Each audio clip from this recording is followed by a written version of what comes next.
Olá pessoal, meu nome é Thiago Saldanha e hoje vamos falar um pouco sobre robótica colaborativa. Bem, robótica colaborativa. Esse termo tem sido muito utilizado e comentado como o futuro da robótica industrial. Mas afinal, o que é robótica colaborativa e como ela funciona?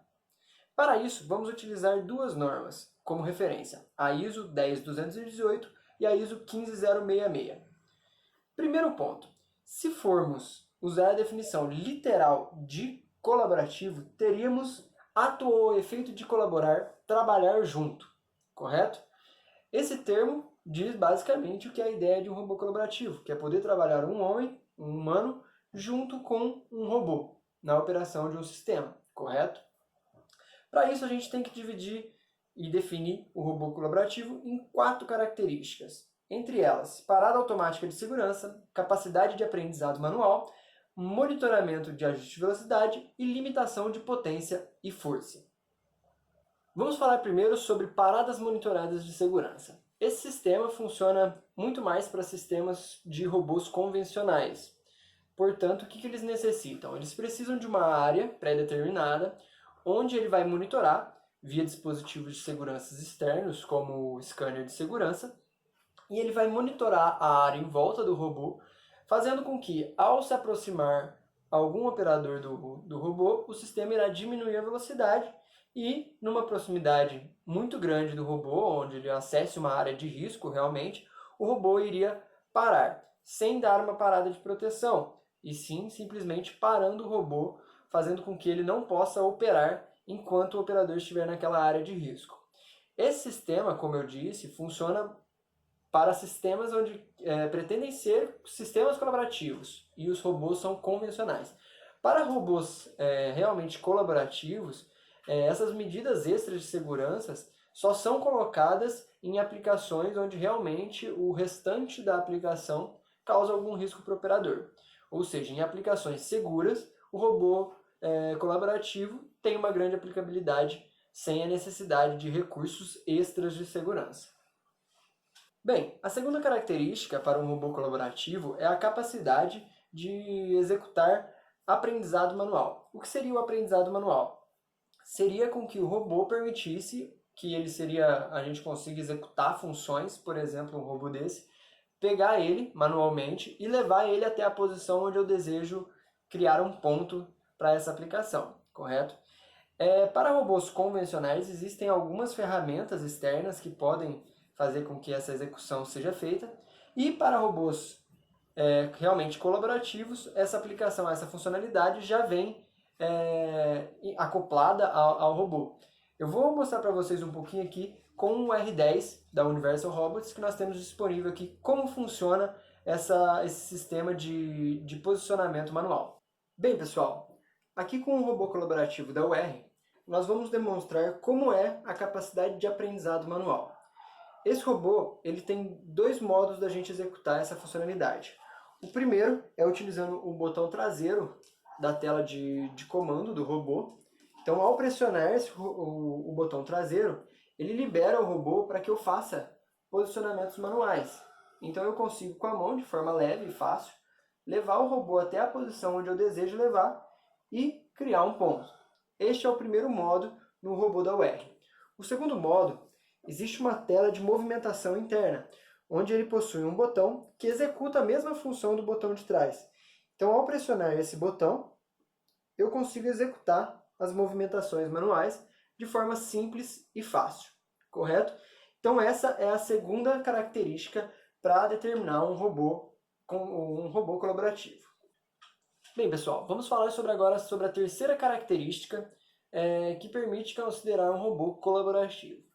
Para robôs convencionais que irão operar em sistemas colaborativos, é necessário algumas medidas extras de segurança, como já falado um pouco antes no vídeo, onde a gente teria que colocar, por exemplo, scanners de área que determinassem a área de segurança e que, ao adentrar nessa área, o robô iria diminuir essa velocidade de fazer esse controle. Isso para robôs convencionais, utilizando características de colaborativo. Para um robô realmente colaborativo, nós já temos essas características intrínsecas nele. Então, dentro do robô colaborativo, existe uma área de segurança configurável, onde a gente pode pré-determinar a velocidade máxima segura onde o robô vai operar. O que isso quer dizer? Que a partir de uma avaliação de risco, que vamos falar um pouco à frente, então a partir de uma avaliação de risco, o robô terá uma velocidade máxima onde ele pode operar, sendo considerado 100% colaborativo, correto? Então essa é a terceira característica para um robô ser considerado colaborativo. Bem, vamos falar então da quarta característica e a principal característica que podemos colocar como um robô colaborativo deve funcionar, que é o controle e a limitação das potências e das forças do robô. O que isso quer dizer? Num sistema como esse da UR, eles não necessitariam necessariamente de dispositivos extras para controlar isso. Então esse robô ele responde a forças contrárias de movimento. Vamos supor, ao momento que o robô vem movimentando para esse lado, se algo entrar na frente e ele colidir, ele vai sentir através dos seus sensores de torque o quanto de força está sendo executado. Se essa força for fora do que ele está esperando, ele vai considerar que é uma colisão e esse robô ele entrará em parada de segurança, correto? Portanto, esse é o principal item onde a gente vai fazer a caracterização de um robô colaborativo. Como que são definidas essas forças e essas velocidades, assim como a potência que o robô irá operar?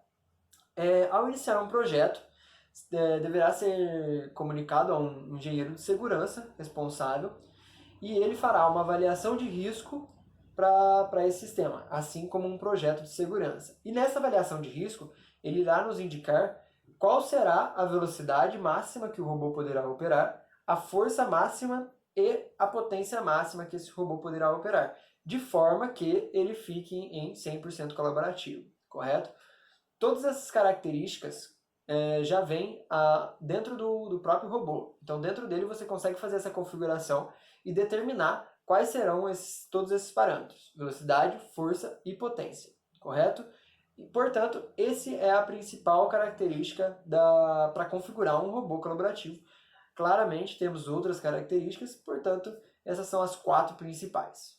Bem, pessoal, falando um pouco mais sobre o monitoramento e o ajuste das forças e das potências, vamos supor uma aplicação onde o robô estivesse trabalhando muito próximo de um operador, correto? Aqui nós determinamos que ele execute uma força de no máximo 100 N e uma potência de 80 watts, correto? As velocidades aqui, como ela roda bem devagar, não tem tanto problema, porém está configurado para 500 milímetros por segundo, correto? Então vamos pensar numa aplicação como essa.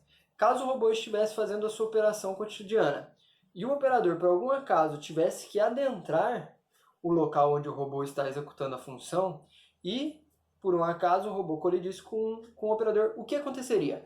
Vamos supor, o robô está vindo e ele encostou e encontrou uma força maior do que ele deveria, ele vai interpretar como se fosse uma colisão e, para garantir a integridade do operador, ele executa uma parada de proteção, aparecendo uma mensagem na sua tela principal. Após acontecer a colisão, como não vai ter nenhum problema para o operador pode habilitar novamente e continuar com a operação normal do robô e do seu sistema. Bem, pessoal, vamos fazer uma revisão do que vimos hoje então. Nesse vídeo aprendemos que existem 4 principais características para determinar um robô como colaborativo. Entre elas estão parada automática de segurança, capacidade de aprendizado manual, monitoramento, ajuste de velocidade e a limitação de potência e força, correto? Aprendemos também que existem aplicações colaborativas e robôs colaborativos, sendo que robôs colaborativos não necessariamente necessitam das funções adicionais de segurança, ou seja, diferente dos robôs convencionais, os robôs colaborativos podem rodar sem nenhuma necessidade de scanner de segurança ou monitoramento de área, desde que ela esteja dentro da análise de risco contemplada. E por fim, aprendemos que para a adequação de um sistema como 100% colaborativo, é necessário um engenheiro de segurança que faça o projeto de segurança e a avaliação de risco, de forma a nos dar a informação de qual a força e qual a velocidade, assim como a potência, que o robô colaborativo deve rodar para poder ser executado sem nenhuma medida de proteção extra. Bem, pessoal, por hoje é só e até a próxima!